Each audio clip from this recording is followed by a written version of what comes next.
You are listening to the Drink Less Lifestyle podcast with Dr. Sherry Price, episode number 78.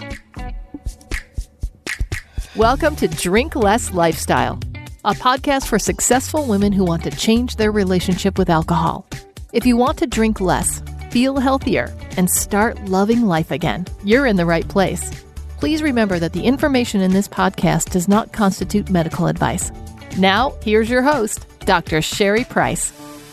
Well, hello, my friends. So good to be back with you. We are going through March. Yes, and if you've been following along, you know that in Epic You, we are talking all things anxiety. And I've been sharing in there a lot recently. Feelings are contagious, as you know, so my daughter has been experiencing quite a bit of anxiety about a few things, one being soccer, and now we have an increase in the number of practices, and 6th grade camp, which is a sleepaway camp for a whole week, which I'm very excited about, but she gets very anxious. And so I'm just loving that that is the topic for this month because all these things are coming up, and it's really helping me walk through these tools and how I apply them to my life so all of you can get experience by walking through it with me, right? Just knowing the tools is one thing, but it's when you actually apply it to your life. And the more times you hear these tools applied to your life, the more you're like, that's how I keep building this skill of managing anxiety. So I just see myself getting better and better at it all the times that I practice it. Because here's what I know. Anxiety is not going to go away. It's here to stay. If I've experienced it before in my life, chances are I'm going to experience it again. So I want to get better at managing it and handling it in my life for myself as well as to be able to teach those skills to others. And it's really nice when you have the words and the context, right? You have them for yourself. And then I created words and context that's different for kids because their brains may not know the meaning and the context of certain words because they just haven't lived life long enough. And so finding words for them to be able to communicate in a way that feels like they get it, like they understand it, like they know exactly what's going on.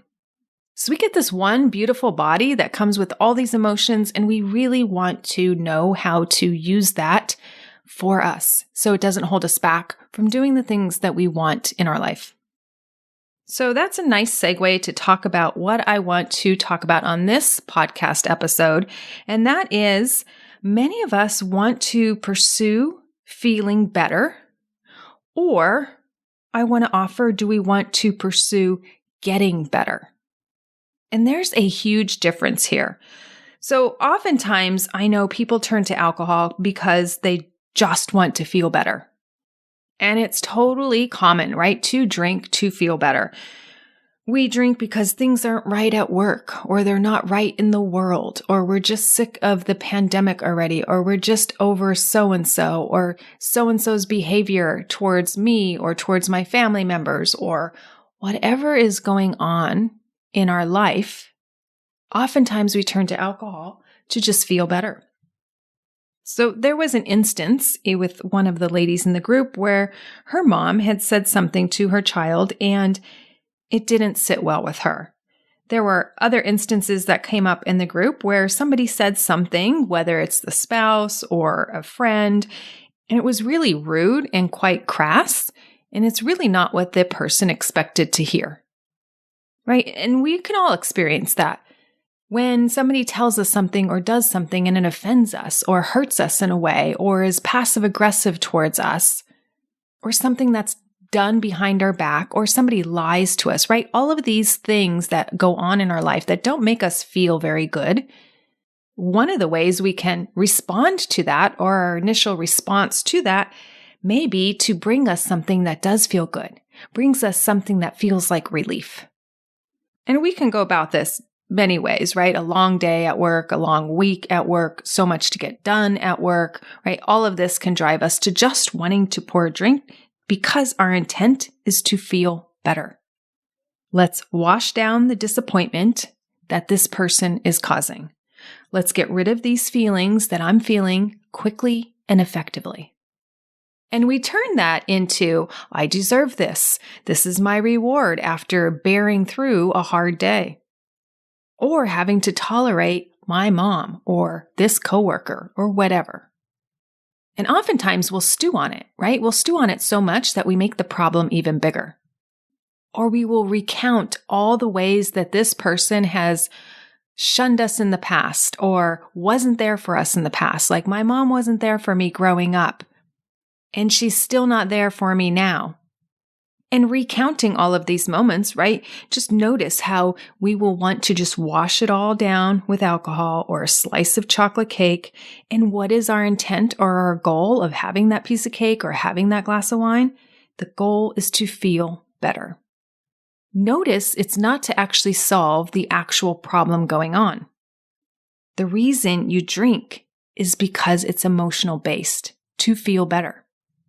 Because logically, we know throwing alcohol at the problem is not going to solve it. We logically know that it doesn't solve any problem. In fact, it makes all problems worse. Why?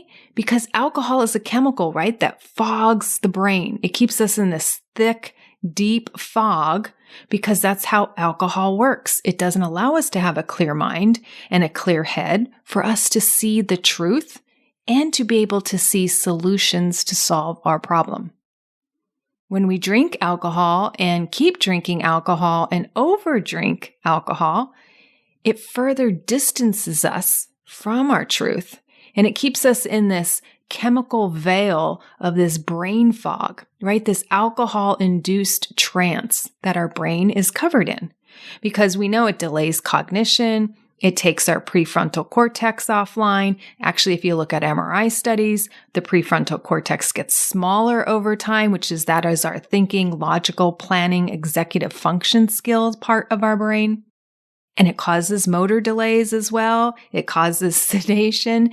So really, we are just putting a blanket over the brain and it's not able to operate the way it was designed. And so a lot of people say, I'm just in this brain fog, even when I'm not drinking, because you have that brain fog even the next day. You're not as quick-witted. You're not as sharp cognitively, right? Things are more delayed because of the hangover effect of the alcohol. So I think of it as like turning our brains into like a bowl full of mush. We retell the same stories over and over. We think we're funny. We forget conversations because the alcohol is literally killing brain cells and they're not able to form memories, right? Because it's dampening that skill of the brain. Now, logically, we know this is going on. And so we are not pouring a drink because of its logicalness. We are pouring the drink because of the emotional relief that we feel. And when our brain turns into a bowl full of mush, we can't make sense of the world. We can't make sense of the problem. And guess what? We stop caring. And that to me is a very poisonous position to be in. That may sound like something you want, like, oh, I just don't want to care about this problem. But I promise you, it isn't what you truly want. Because what happens when people stop caring? Now, I'm picturing an early time when my daughter would tell me that she didn't care at all about school. She didn't care about how she did. She wasn't motivated. Low grades on her tests.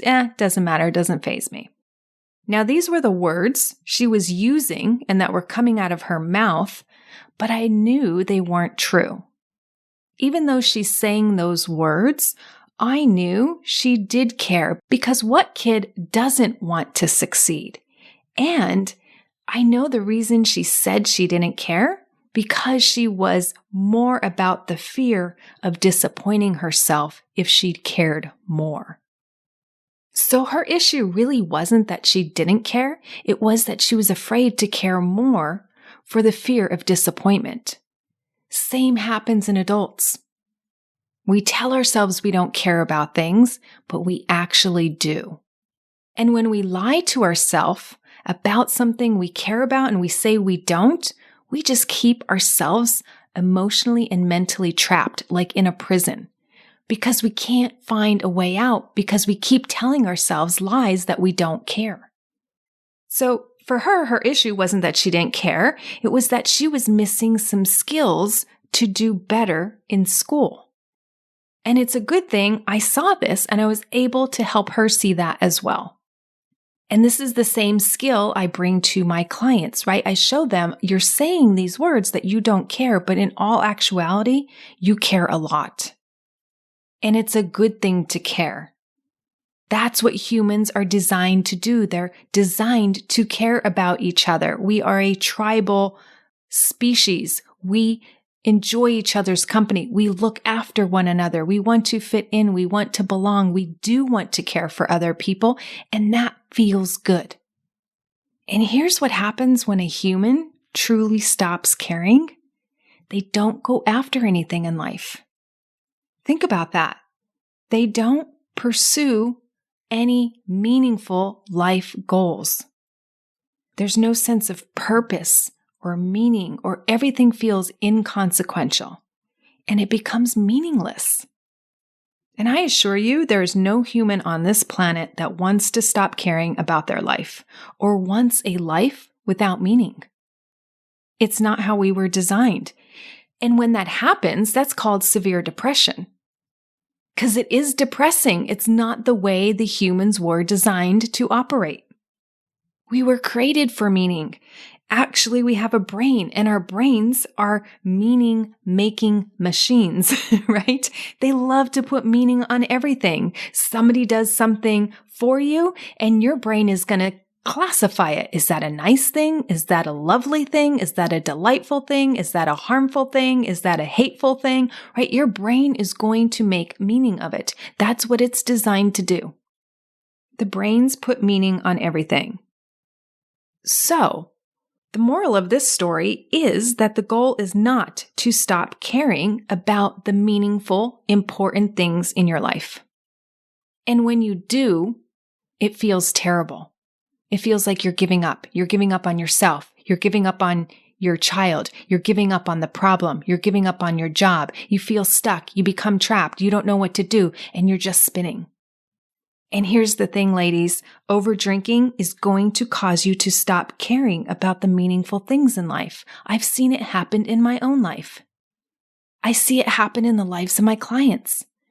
They become unmotivated. They become not energized. They feel the zest for life is gone. They wonder where their pure joy is. I was even in that space where I'm like, can I be happy without alcohol? And this means you are in the thick of an alcohol-induced brain fog. And that alcohol induction of that brain fog is what's keeping you stuck there. And you're not using your brain power for your highest power or your greatest good to actually fix the problems or fix what's not working in your life.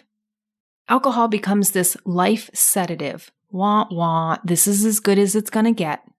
And we think we just have to get through the day. I like to think of this as like the alcohol trance. It's like you're just walking around like a zombie in an alcohol trance, and everything is built around when you get the next drink, the next buzz, at the end of the day, when you can finally have a drink and take the pressure off. It's all about what you're looking forward to when you're drinking. Because you just want to feel better, right? That's the whole goal, is to feel better. And I remember the trance, and my life was good. But I'll tell you what, it felt so much better when I had a drink in my hand or when I had a buzz going on. At the end of the workday, my car would just drive to the liquor store or the grocery store, and we'd go be buying some alcohol. And I was in that trance. I felt like my car just sauntered over to that parking spot, and we just drove that way. Grabbed a bottle from the refrigerated section because I wanted to drink it as soon as possible. And who likes warm Chardonnay? Nobody. So we had to buy it cold. And as I was grabbing that bottle and as I was heading out to my car, all I can think about is licking my lips about, that first glass is going to taste so tasty. I was like a lion ready to make a kill. And guess what? I'd have that first glass and I would start to magically transport to a place where I could give two shits. Yep. I just didn't want to care. And sometimes I thought that was the best part of my day. Or the best part of my week. And my day would revolve around that trance daily, right? Every night doing the same thing. You know why? Because I just wanted to feel better. But here's the thing. It's all a trance, a chemical-induced trance. It's like entering into a virtual reality game. I know my daughter plays Minecraft and she tells me about these portals you can enter and go into the nether and all of this, right? So I think of it as like that. You're just entering this fictionary life, this trance life. It's like my wine would transport me to another portal, a world where I just felt better. And it didn't matter what my problems were. What just mattered most is that I felt better. Like a video game. But here's the thing, just like any video game, eventually you have to come back to reality. And when you come back to reality, you kind of realize like, wow, I spent a lot of time getting lost playing in the alternate reality. Whether it's gathering coins or in Minecraft mining for gold or winning shoulder pets in Roblox and getting badges or getting to new levels, all of that feels like accomplishment, but it's in a fake world. None of that currency matters in the real world. And you're wasting all this time trying to win at this fake world, but failing at the real game of life. And think of all the consequences that come with just sitting and video gaming or sitting and drinking wine, right? Sitting is called the new smoking. We're not moving. We're not exercising our body, therefore weight gain. And then we snack and we just start doing other things that don't make sense. So we start tolerating these little things that are kind of bothering us, and then they start accumulating. Now it's poor sleep. Now it's a little bit more wine. Now it's forgetting conversations, and then it's blacking out. And we're not even touching on the things that we can't see, right? That alcohol causes brain damage, and it causes destruction of our neurons, and it causes our liver cells to die, and it causes inflammation in our joints and throughout our body. And it disrupts our gut microbiome, and we have problems ingesting proper nutrients, even if we do follow a healthy diet. And we're ignoring all these facts and these effects from the alcohol for one reason, the hunt to feel better. It's just so interesting to realize that that's all it's about, is to feel better. Because meanwhile, nothing really in our life is changing if we're not working on it and paying attention to it. And particularly, it's not changing if we don't even care, if we've just given up. And I've seen that happen to so many people. They just give up. And that's so sad because there's so much potential and so much life that you can regain and rebuild and create and mold and start again. So I want to propose that what if we did the reverse? What if we did the direct opposite? Instead of pursuing feeling better as the main goal, why don't we go after a life that you feel better about? Now that's where the magic is. Because it's not that we can't feel better, but let's just give something meaningful in our life so that we feel good about having it, about achieving it, about going after it, right? Because if you go down the rabbit hole of just going after feeling better, it leads to escaping your life. It leads to just wanting the feeling that's fleeting and temporary and not given by true meaning and things that are important to us. And then you become enslaved to those things, whether it's food, video gaming, alcohol, anything, right? That just really doesn't provide a lot of meaning to your life. And then when you stop playing those games and stop eating and you, quote, sober up and you come back to the real life, if you didn't work on it, it's still going to be the same life and maybe even worse. Chances are you will feel the same way about it, right? It's like, I don't really like it, so let me just escape. I really don't like my job, so let me just escape instead of trying to find a new one or trying to work with my employer to make it better. And if you don't like your demanding husband, or maybe you have the opposite, a lazy husband who's on the couch all the time, right? You can escape that with alcohol, but when you come back and when you stop drinking and come out of the buzz, right? He's still going to be the same. The problem still exists. You just put an alcohol-induced trance on top of it for a while so you didn't notice it. And then it leaves, but the problem still remains. Instead, let's go to work on fixing the issue. Let's look at making your job better and how you can do that. Let's come up with solutions to make the commute better. Let's come up with solutions to come up with a communication plan that works for both parties. Or in the case of many of my clients that I'm working with right now, it's like, let's look at what you don't like about your marriage or your husband, and let's go to work on that. Because if you're in a marriage, I will tell you, if you're willingly staying there, both parties want to be happy. It's not like you enter a marriage wanting to be unhappy. No, it's in the best interest of the marriage to make it amazing.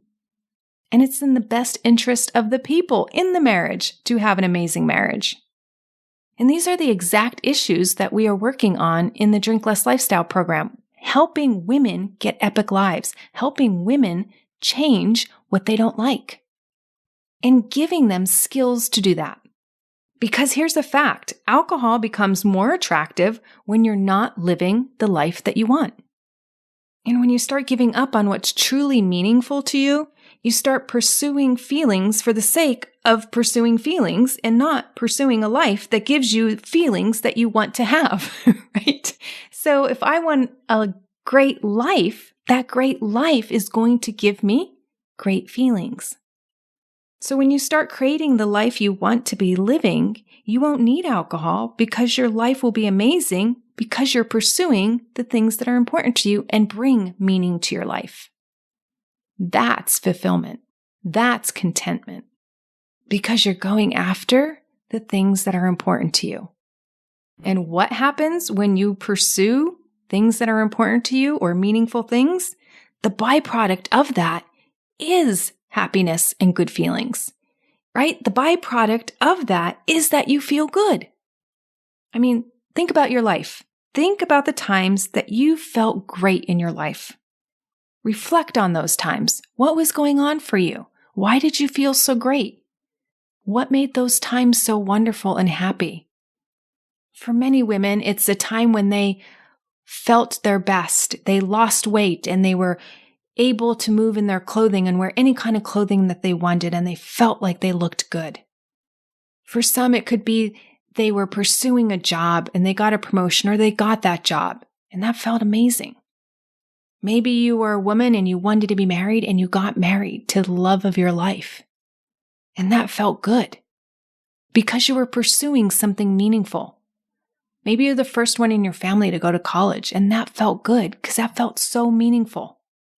Or it can be even the little things in life, right? You see your child being brave, right? Accomplishing something that, oh, wow, that's nice. I didn't realize he or she was ready for that next step. Whether it's just standing for the first time or walking for the first time, or doing a test and performing well on a test or a recital, or she gets out on the soccer field after having an anxiety attack, or she's kind to another human. That's something that's meaningful to feel good about. You know, my daughter just took her belt test for Kansudo, a type of, I just call it karate, Korean karate. And I have to tell you, whenever she tests and she gets done, she is just beaming ear to ear when she gets done. She's just so proud. She's got the next stripe on her belt. And she's talking about it the whole way home. She had to break a piece of wood in half with a sidekick. She's talking about, oh, next time at the next test, I'll have to break that board again with a back kick this time, Mom. And she's just riding high, talking about even the next challenge because it's meaningful to her. And on the pursuit of something meaningful, good feelings come. It's a byproduct of going after what you want in life. Karate has meaning to her life. It's part of her epic life. Pursuing it brings her joy, happiness, pride, so many good emotions, friendships. And here's the thing. When you pursue something meaningful, you're learning skills along the way.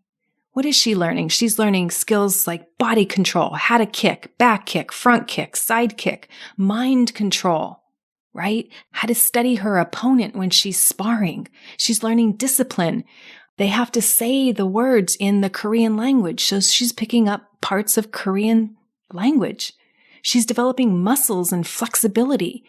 Now she spars with the staff and she has to do figure eights and spar with the staff. Look at all these skills that she is learning along the way of living a meaningful life. When you pursue a meaningful life, you learn skills, which makes you get better at life. And a byproduct of that are good feelings.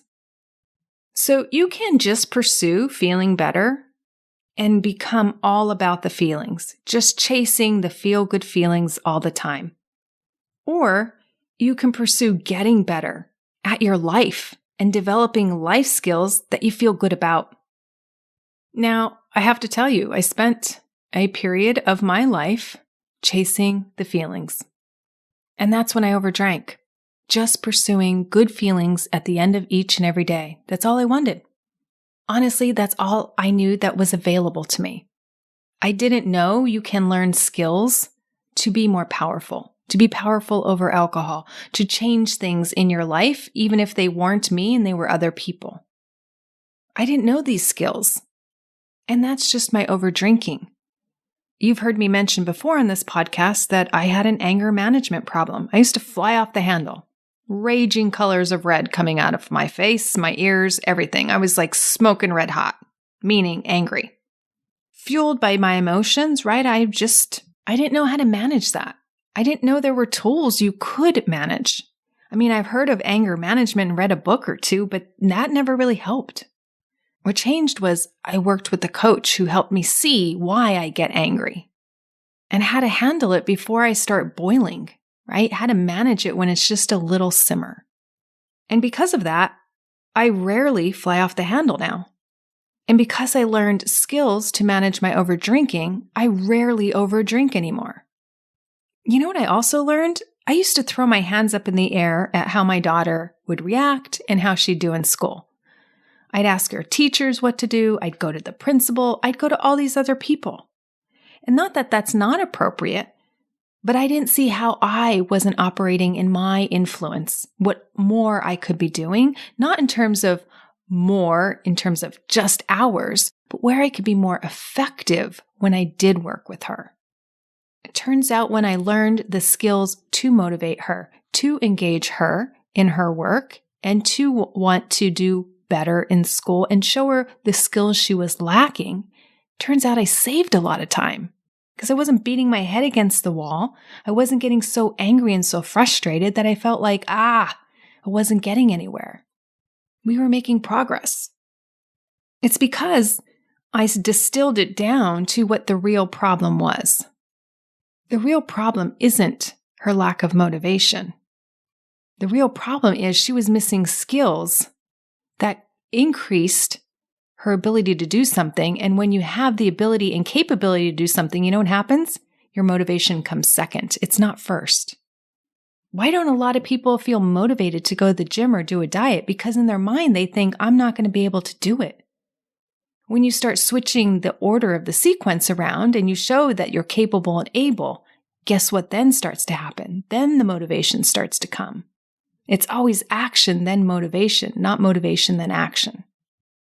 And the more I practice these skills in these different areas of my life, the better I get. And you know what is more amazing? The more amazing my life becomes because I realize how I'm such a powerful influence and a powerful creator of the life that I want. So what about you? Do you want a life where you're just wanting to feel better and you're just chasing feelings all the time? Or would you rather a life that you feel better about? Because the answer to that question will take you on two different paths to get there. One of the paths, you will be avoiding and escaping your life and wanting to live in this alternate world or this alternate reality. But the other will have you play more powerfully in your current life and pursue your deepest desires, go after your goals that are meaningful, and create a life that you feel amazing about. The prior one comes with fake rewards and fake happiness and keeps you codependent on ingesting alcohol and getting harmful, unhealthy effects from it that destroys your family, your job, your career, important relationships, and it thwarts pursuing a better, more meaningful life. But if you pursue a life you want to feel better about, guess what? You get skills along the way. You learn how to be comfortable in your own skin. You learn how to use your emotions for you and not against you. And you feel better about who you're becoming and all that you're learning and all that you're achieving in your life. It doesn't matter your age. I think a lot of people start giving up the older they get. I want the reverse to happen. I want my life to become even more meaningful because I knew more people and I've done more of my work in the world and I'm doing this mission. I'm reaching more women. I want to get to tens and thousands of women that I help empower them to get over this alcohol thing and get a life that they love. That is my mission. That is my meaningful life. And I'll tell you what, going after that feels way more amazing than any buzz alcohol can give me. I'd rather be intoxicated with my life. And when you're living your best life as your best self, there's nothing better than that. This is what I call your epic life. And I invite you to live your epic life, ladies. Always. All right, my friends, have a blessed week, and I'll see you next time. Thanks for listening to Drink Less Lifestyle. If you're ready to change your relationship with drinking now, check out the free guide, How to Effectively Break the Overdrinking Habit, at sherryprice.com/startnow.